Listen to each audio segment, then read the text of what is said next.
নিজের বাড়িতেই ভোরবেলা আক্রান্ত মহিলা, বাড়ির উঠোনে ঝাড় দিচ্ছিলেন মহিলা। আকস্মিক বাড়িতে ঢুকে পড়ে সশস্ত্র দুষ্কৃতী। দুষ্কৃতীর হাতে ছিল ধারালো অস্ত্র। গলায় অস্ত্র ঠেকিয়ে মহিলাকে ধর্ষণের চেষ্টা। মহিলা চিৎকারে ছুটে আসেন প্রতিবেশীরা। পরিস্থিতি বেগতিক দেখে পালিয়ে যায় দুষ্কৃতী। গ্রামবাসী চিনে ফেলেন সশস্ত্র দুষ্কৃতীকে। অভিযুক্ত দুষ্কৃতীর নাম আব্দুল কাইয়ুম। ভোরবেলা বাড়িতেই দুষ্কৃতীর হাতে আক্রান্ত গৃহবধূ। শ্রীভূমি জেলার মাইজ গ্রামের সজপুর গ্রামে উঠোনে ঝাড় দিচ্ছিলেন মহিলা।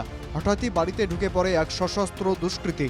মহিলার গলায় ধারালো অস্ত্র ঠেকিয়ে হেনস্থার চেষ্টা করে ভিনধর্মী সেই যুবক। মহিলার চেঁচামেচিতে লোকজন ছুটে এলে পালিয়ে যায় যুবক। ঘটনার পর এলাকায় চাঞ্চল্য। আক্রান্ত মহিলাকে সঙ্গে নিয়ে গ্রামবাসী উপস্থিত হন জেলার পুলিশ সুপার পার্থ প্রতিম দাসের কাছে। ঘটনাটি নিয়ে স্থানীয় এক গ্রামবাসীর বক্তব্য শুনুন।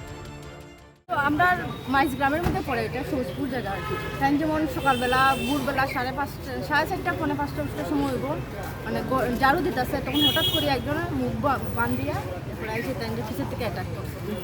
তাই যেমন মানে হাতটা এরকম করে ধরছে, তো তখন গলাটার মধ্যে লাগছে, হাতের মধ্যেও তাই খাটছে।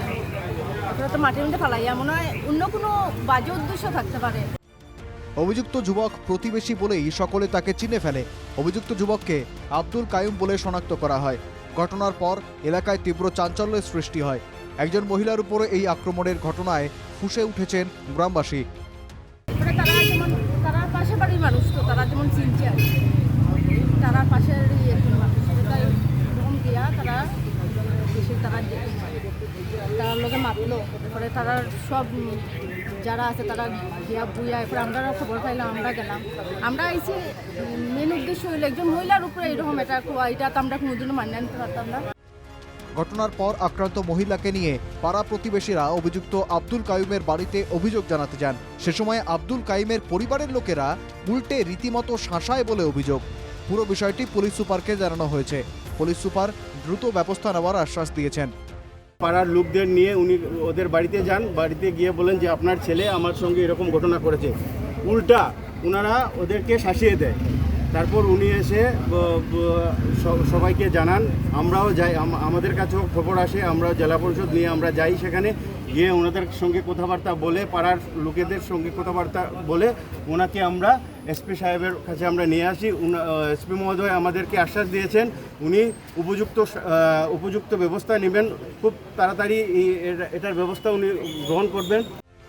নিজের বাড়িতেই ভিনধর্মী যুবকের হাতে গৃহবধূ আক্রান্ত হওয়ার ঘটনায় গ্রামে উত্তেজনা ছড়িয়েছে। অভিযুক্তের খোঁজে তল্লাশিতে নেমেছে পুলিশ। শীঘ্রই অপরাধীকে গ্রেপ্তার এবং শাস্তির দাবি জানিয়েছেন গ্রামবাসী। শ্রীভূমি থেকে মিষ্টু দত্তের রিপোর্ট, NK TV বাংলা।